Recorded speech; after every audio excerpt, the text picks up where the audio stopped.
It was January 1945. The cold cut through the skin like invisible blades. In the hills north of Bastogne, Belgium, the drifting snow muffled all sound other than the low, steady wind. U.S. Army jeeps sat parked among the bare trees, their engines shut off to conserve fuel. The gloomy sky promised more snow. The war still raged in the Ardennes. Before we continue, I want to hear from you. Where are you watching this video from right now? Comment below with the name of your city or country. It's always impressive to see how far these stories reach around the world. Now let's go back to that day where it all began. Operation Nordwind still echoed in the reports. German forces had retreated, but they hadn't disappeared. Small groups continued to move through the forests, testing the Allied lines, searching for gaps. The terrain was uneven, full of ravines and dense woods. Heavy tanks couldn't maneuver easily. The infantry advanced slowly, always vulnerable.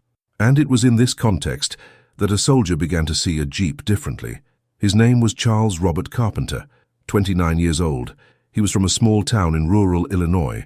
Before the war, he worked as a farm engine mechanic. He knew transmissions, axles, and suspensions. He understood weight, balance, and torque. When he was drafted in 1942, he went through basic training with quiet discipline. He wasn't a natural leader. He wasn't charismatic, but he was observant. He saw problems where others saw only equipment. Carpenter initially served as a transport driver. He was later transferred to a reconnaissance unit attached to the 3rd Armored Division. He was familiar with the Willys Jeep. He knew how much weight it could carry, how it handled on uneven terrain, and where the chassis attachment points were located. He had seen, on numerous occasions, how exposed infantry were when advancing without heavy fire cover. Tanks were often delayed or stuck on muddy roads. Artillery was slow to adjust coordinates, and soldiers died while waiting. American military doctrine in 1945 was clear. Every weapon had its function. Tanks fought tanks. Artillery bombarded fixed positions. Infantry occupied terrain. Jeeps transported messages, officers, and the wounded. They weren't combat platforms. They were support vehicles, light, fast, and vulnerable. No one thought of them as weapons, but Carpenter thought differently. He saw the Jeep as a mobile base. He saw speed where others saw weakness. He saw opportunity where others saw limitation. For weeks, he observed how reconnaissance units operated. They advanced quickly, identified enemy positions, retreated, and waited for heavy support to arrive. Sometimes it took hours. Sometimes by the time support arrived, the enemy had already moved on. It was one December evening, while observing crates of M8 aerial rockets stacked near a forward supply depot, that the idea began to take shape. The M8 rockets were designed to be fired from ground attack aircraft, such as the P-38 Lightning fighter. They weighed about 40 pounds each and were 2 feet long. They carried a 2.5-pound explosive warhead. They were fast, accurate at short ranges, and devastating against light vehicles and fortified positions. Carpenter picked up a clipboard and made simple calculations. Total weight of 6 rockets, about 108 kilograms. Weight of a fully equipped soldier, 85 kilograms. A Willys Jeep could carry up to 360 kilograms without compromising mobility. There was space, there was capacity. All that was missing was the structure and the courage to build it without authorization. He knew he was entering delicate territory. Modifying military equipment without superior approval was technically an infraction. It could result in disciplinary action. But Carpenter also knew that war didn't wait for paperwork. War didn't wait for approvals. War was happening now, and soldiers were dying while forms circulated between distant offices. He began designing. He used pieces of reinforced wood salvaged from ammunition crates. He welded together metal tubes found in the wreckage of abandoned vehicles, the remains of a destroyed German Opel truck, parts of a bomb-damaged American supply trailer. He built a grid-like structure with 6 parallel rails attached directly to the Jeep's rear frame. Each rail was inclined at a 45-degree angle. The rockets would be attached with steel cables and released by a simple manual system. Levers connected to locking pins. No one authorized it. No one ordered it. Carpenter simply began building during his off-duty hours between patrols, when most soldiers slept or played cards. Other soldiers stopped to watch. Some laughed. They called it a crazy project. Others remained silent, simply observing with restrained curiosity. A sergeant named Miller asked what he was doing. Carpenter replied that he was improvising mobile fire support. Miller shook his head, lit a cigarette, and walked away. He didn't forbid it. He just didn't want to know. Responsibility was something no one wanted to take on unnecessarily. It took 4 days to complete. The structure was solid. The tracks were aligned. Carpenter tested the Jeep's balance with the rockets mounted, but still without active warheads. The rear end dropped a few inches, but the springs held. He adjusted the tilt to compensate for the expected recoil. He calculated that each rocket would generate a significant reverse thrust, but spread out over half a second. The Jeep's chassis was sturdy. It should hold up. It should. The next morning he obtained 6 M8 rockets from an air ammunition depot. He didn't ask for them. He didn't fill out a form. He simply waited for the right moment, when the depot manager was busy with something else, and loaded the boxes into the Jeep. Technically, it was material diversion. But Carpenter wasn't thinking in terms of regulations at that moment. He was thinking in terms of functionality. He loaded the 6 rockets with meticulous care. He secured each one with braided steel cables. He connected the cables to the locking pins. He triple-checked each connection. He manually tested the levers. He climbed into the driver's seat. He started the engine. The Jeep responded normally, though the extra weight was noticeable in the steering. Carpenter drove to a remote clearing, away from the main camps, beyond a low hill that blocked direct view. He stopped 60 meters from a snow-covered slope. He got out. He adjusted his goggles. He positioned himself beside the vehicle, slightly behind, with his hand on the first lever. He took a deep breath. The cold air burned his lungs. He pulled. The rocket left the trail with a sharp metallic sound, almost like a rip in the air. The rear flame illuminated the surrounding snow, creating dancing shadows on the nearby trees. The rocket covered the distance in less than 2 seconds. The impact with the slope threw up frozen earth, shattered branches, and a cloud of powdered snow. The Jeep lurched backward violently, its front wheels nearly leaving the ground. But it didn't roll over. The structure remained intact. Carpenter waited 10 seconds. He let the Jeep stabilize. He visually checked the remaining tracks. No apparent damage. He pulled the second lever. Another rocket. Another impact. Smoke began to rise slowly into the cold air, mixing with the morning mist. The smell of burnt gunpowder was strong, acrid. He fired the 6 rockets in a controlled sequence, with intervals of 10 to 15 seconds between each shot. All of them hit the intended target, within a radius of approximately 15 meters. The structure remained intact. The Jeep remained functional. The rear springs were compressed but undamaged. The tracks showed signs of heating, but nothing critical. Carpenter made a mental note of the necessary adjustments, reducing the rake by 2 degrees to increase range, reinforcing the base of the tracks with additional welding to reduce vibration, adding a remote firing system to prevent exposure during actual combat, and installing an additional brace on the front chassis to compensate for recoil. No one saw that test. No one officially recorded it. But the following week, when a German patrol was spotted moving through the trees to the east, setting up what appeared to be a light mortar position, someone remembered the modified Jeep, and Carpenter was summoned to the command tent. The lieutenant in charge looked at him with visible skepticism. He asked if the thing actually worked. Carpenter said yes. They asked if he'd tested it. Carpenter said yes. They asked how many shots. 6. They asked if the Jeep held up. It did. There was a long silence. Then the lieutenant said, "Prove it." The lieutenant's name was William Harris, 32 years old. He served in the North African campaign before being transferred to the European front. He had lost half his company in the Hurtgen forest. He saw each soldier as a finite number, each piece of equipment as a scarce resource. When he looked at Carpenter's modified Jeep, he didn't see innovation. He saw desperate improvisation. But improvisation, that might just work. The situation was simple and urgent. Reconnaissance patrols had spotted a German group moving through a narrow valley approximately 3 kilometers to the east. They were about 20 to 30 soldiers, possibly from the German 7th Infantry Division. They were setting up mortar positions among the trees. The terrain was too rugged for tanks. The artillery would take at least 40 minutes to adjust coordinates and fire. And by that time, the German mortars would be operational, threatening the American supply lines that ran along the main road. Harris needed a quick response, something that could arrive before the threat consolidated. He looked back at Carpenter. He asked how long it would take to load the rockets and reach the position. Carpenter did mental calculations. 15 minutes to prepare the Jeep, 20 minutes of rough road to the nearest point, 5 minutes to position and fire, 40 minutes total. Harris told him he had 35. Carpenter didn't argue. He left the tent and went straight to the jeep. 2 soldiers were assigned to accompany him, a gunner named Thomas Reeves from Ohio and an observer named Jack Morrison from Texas. Reeves had experience with mortars. Morrison knew the local terrain. Neither had seen this type of system before.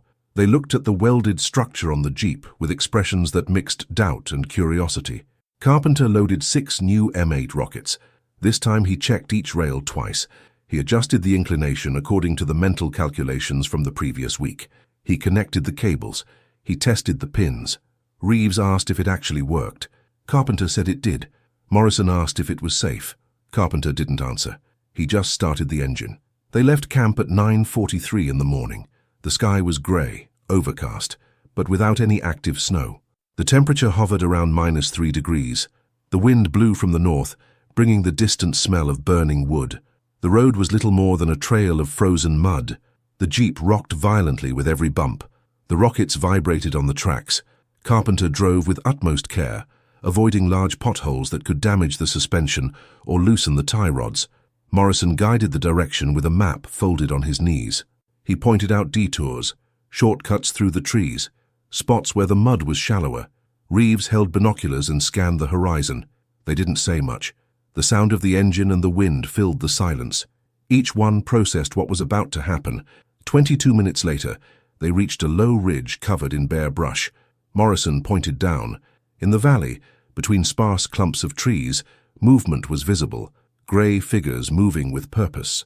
Crates being unloaded from a half-track vehicle, metal structures being assembled, mortars, at least 4 tubes visible, perhaps more hidden behind the trees.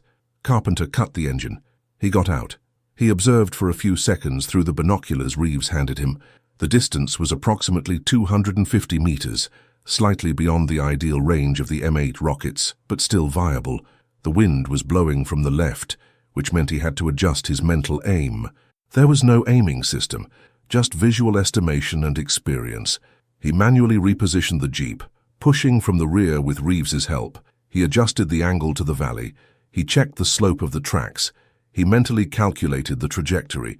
The rocket would emerge in a slightly curved line, descending as it lost speed. He needed to hit the area where the mortars were being assembled. He didn't need surgical precision. He needed area saturation. Morrison asked if they should notify command before firing. Carpenter shook his head. There was no time, there was no radio. They had been sent to solve the problem. That was what he would do. He positioned himself beside the jeep, hand on the first lever. He took a deep breath. He looked down into the valley once more. The German soldiers continued working, oblivious to the American presence on the ridge above. Carpenter pulled the lever. The first rocket went off with the same sharp metallic sound. The flare from behind illuminated the surrounding vegetation. The jeep shook violently. The rocket arced downward and struck the ground about 30 meters to the right of the mortars. The explosion threw up dirt and branches. The sound echoed through the valley. The grey figures froze. There was a moment of visible confusion. Some soldiers dropped to the ground. Others looked around, trying to identify the source of the blast. Carpenter didn't wait.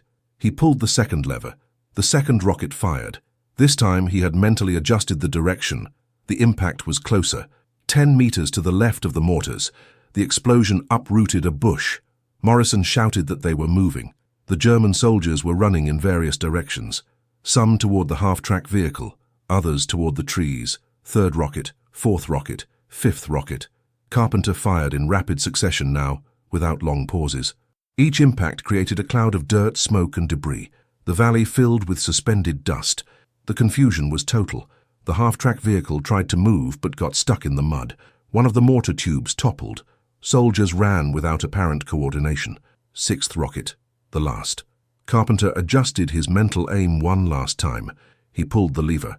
The rocket went off. It traveled the distance. It hit directly next to one of the mortar ammunition crates. The explosion was larger this time. Secondary. The crate detonated. An orange fireball rose briefly before dissipating into black smoke. Silence. Just the wind and the distant echo. Carpenter peered through his binoculars. There was no longer any organized movement. A few figures still ran through the trees, disappearing into the forest. The mortars were destroyed or abandoned. The half-track vehicle was stationary, possibly damaged. The mission had been accomplished, and no one had waited 40 minutes for artillery fire. Reeves looked at Carpenter with an expression somewhere between surprise and respect. Morrison laughed nervously, relieved. Carpenter simply mentally reloaded the numbers. 6 shots, 4 hits in the critical area, 2 slightly displaced. Acceptable effectiveness rate, but it needed improvement. It always needed improvement. He started the engine. They drove back to camp in silence. No one knew quite what to say. They had witnessed something that wasn't in the manuals, something that had no doctrine, something that simply worked. When the jeep returned to camp, there was already movement in the command tent. A secondary reconnaissance patrol had confirmed the destruction of the German mortar position. 4 tubes destroyed or disabled. An abandoned half-track vehicle. No American casualties. Lieutenant Harris was standing beside a table covered in maps when Carpenter entered. There was no smile. There was no congratulation. Just a cold, analytical stare. Harris asked how many rockets were fired. 6. He asked how many hit the designated area. 4 directly. 2 nearby. He asked how long it took from launch to first firing.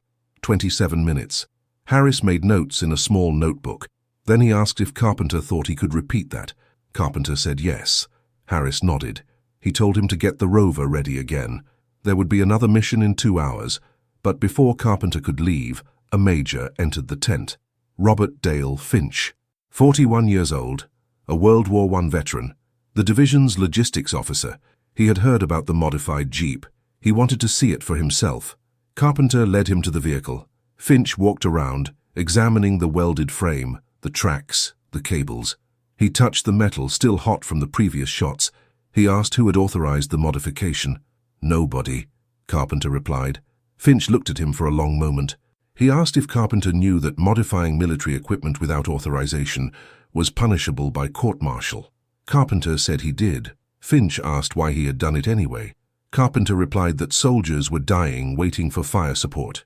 There were rockets available. There were jeeps available. The math was simple. Finch didn't respond immediately. He looked at the jeep again. Then he looked at the empty tracks, still marked by rocket soot. Finally, he said this was technically a violation, but it was also effective. And in war, effectiveness trumped regulation. He ordered Carpenter to continue operating the system, but he also ordered that everything be documented. Every shot, every result, every failure. If it worked consistently, perhaps there would be room for standardization. Over the next few weeks, Carpenter flew 14 different missions. He attacked light artillery positions, supply convoys, and infantry concentrations in open areas. The modified jeep became well known among nearby units. Some soldiers called it the walking bazooka. Others called it the ground lightning. Carpenter disliked the nicknames. He simply carried out the missions. Each mission brought lessons. He discovered that firing on the move was possible, but it drastically reduced accuracy. He discovered that the accumulated recoil from multiple rapid fires could crack poorly welded joints. He reinforced the structure 3 times. He discovered that the system worked best on slightly elevated terrain, where gravity aided the rocket's downward trajectory.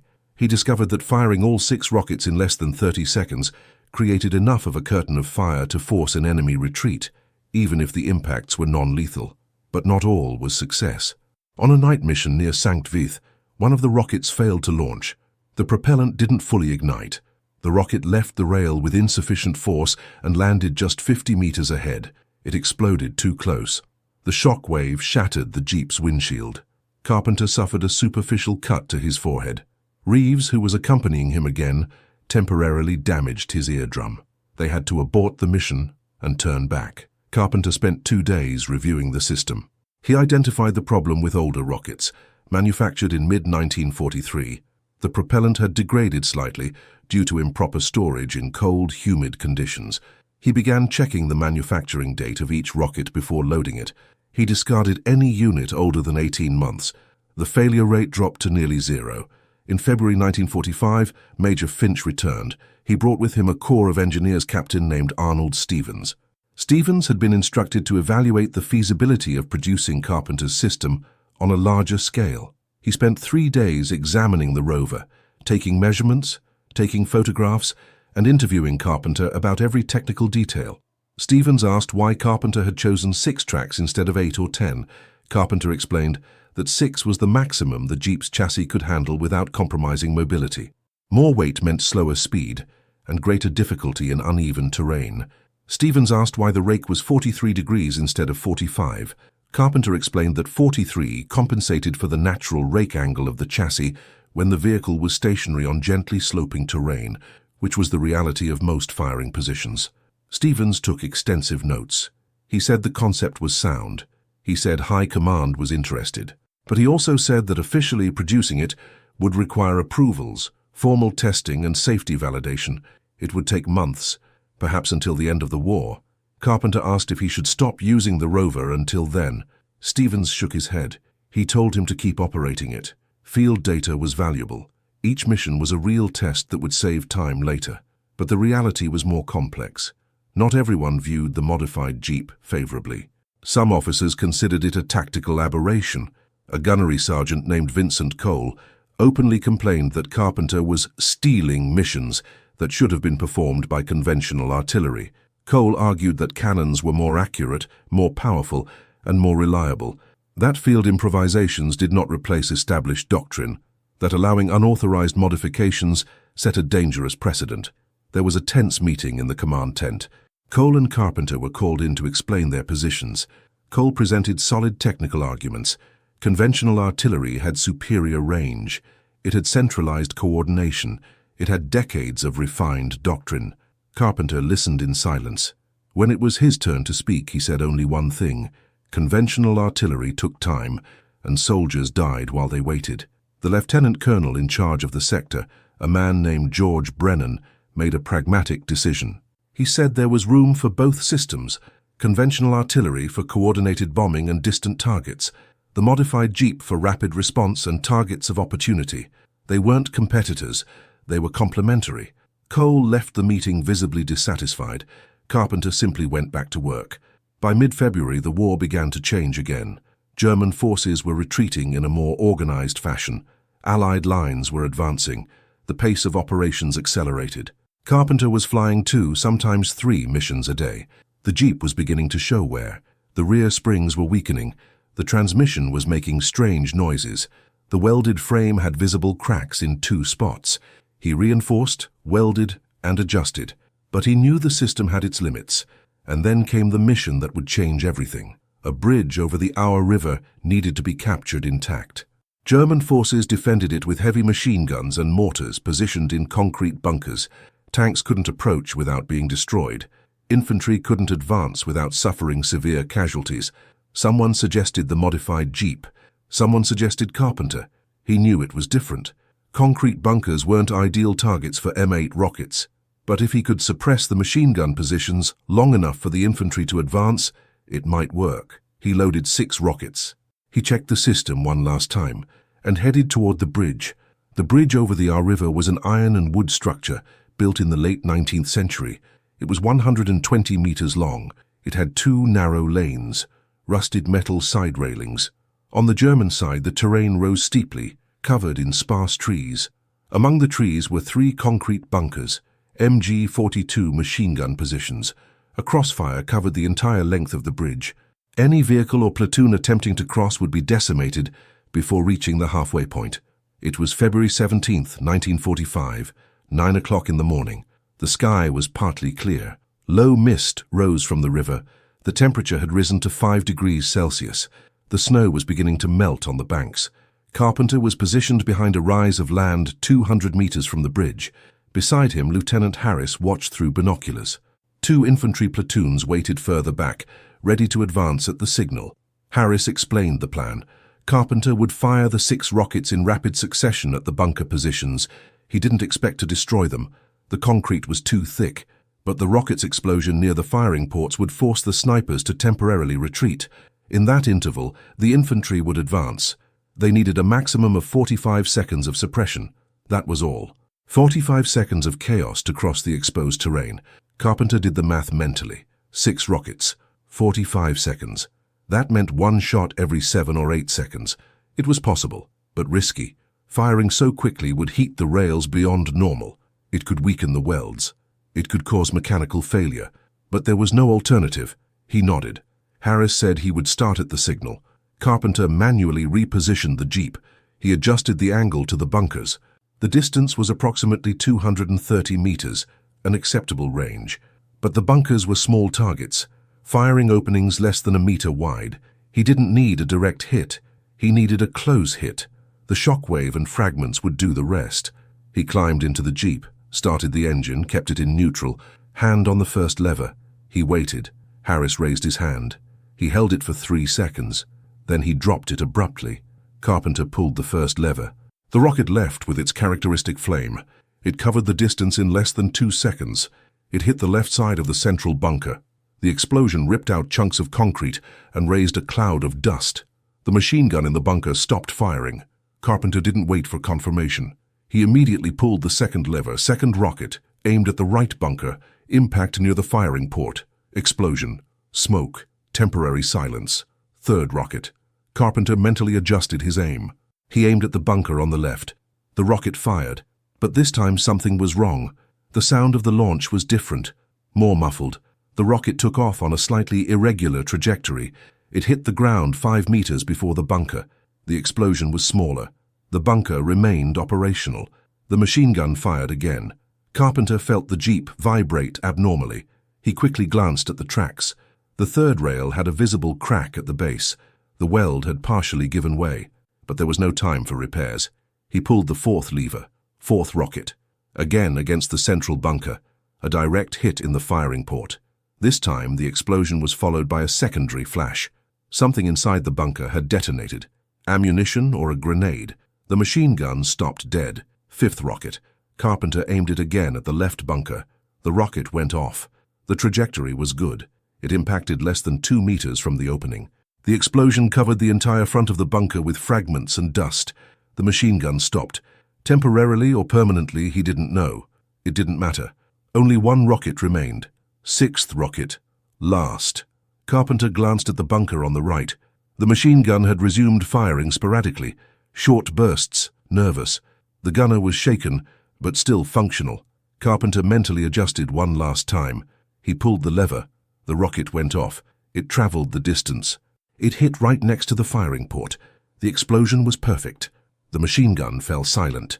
Harris shouted the command. The infantry advanced. 40 soldiers ran in loose formation. They crossed the rise of land. They reached the bridge. Boots thudded against the wood. The sound echoed through the valley. There was no gunfire. The bunkers were silent. A few German figures appeared briefly in the firing holes, but immediately retreated. The infantry crossed the bridge in 32 seconds. They took up positions on the other side. There was still no organized enemy response. Carpenter turned off the engine. He got out of the Jeep. His hands shook slightly. Not from fear, from adrenaline. He walked to the rear frame. The third rail was severely cracked. 2 other rails showed signs of thermal stress. The welds were blackened. The frame had small visible deformations. The system had worked, but it was at its limit. Harris approached. For the first time in weeks, there was something approaching a smile on his face. He said Carpenter had just saved at least 20 lives, maybe more. He said it would be reported to higher command. Carpenter just nodded. He said nothing. He returned to the Jeep and began assessing the damage. Over the next few hours, combat engineers examined the captured bunkers. 2 of them were severely damaged. The third was structurally intact, but the machine gun position had been abandoned. They found 3 German soldiers wounded by fragments nearby. They were treated and taken prisoner. One of them, a 22-year-old named Klaus, said through a translator that he thought he was being attacked by heavy artillery. He couldn't identify the source of the fire until it was over. The bridge was fortified. Allied units began to cross. Supplies, vehicles, reinforcements. The operation continued without major interruptions, and Carpenter returned to camp with a severely damaged Jeep and a reputation that was beginning to extend beyond his unit. 2 days later, he was ordered to report to division headquarters. When he arrived, he found not only American officers, but also 2 British observers and a war correspondent. They wanted to know all about the modified Jeep. They wanted photographs. They wanted demonstrations. They wanted to know if it could be replicated. Carpenter explained patiently. He showed the drawings he had made. He explained the weight and balance calculations. He pointed out the reinforced welds and stress points. He explained why 6 rails were the ideal number, why the inclination was 43 degrees, why the manual trigger system was more reliable than any electric alternative in field conditions. The war correspondent, a man named Gerald Brooks, took extensive notes. He asked if Carpenter considered himself an inventor. Carpenter said no. He was just a mechanic solving a problem. Brooks asked if he was afraid during missions. Carpenter replied that fear was irrelevant. There was a job to be done. Fear didn't change the math. Brooks smiled. He said the story would be published. He said people needed to know about soldiers like Carpenter. Soldiers who didn't wait for orders, who didn't wait for perfect equipment, who simply found solutions. Carpenter didn't respond. He didn't like the idea of publicity, but he also didn't have the authority to refuse. 3 weeks later, the article was published in a widely circulated military newspaper. The headline was, "The Soldier Who Turned a Jeep into a Weapon of War." There were photographs of the modified Jeep, quotes from officers, descriptions of the missions. The article portrayed Carpenter as an example of ingenuity, as a symbol of determination in impossible times. The war ended in May 1945. Carpenter returned to Illinois in August.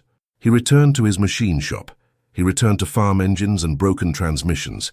He rarely spoke about the war. When asked about his modified Jeep, he would simply say that he had done what needed to be done. Nothing more. The concept he developed, however, did not die with the end of the war.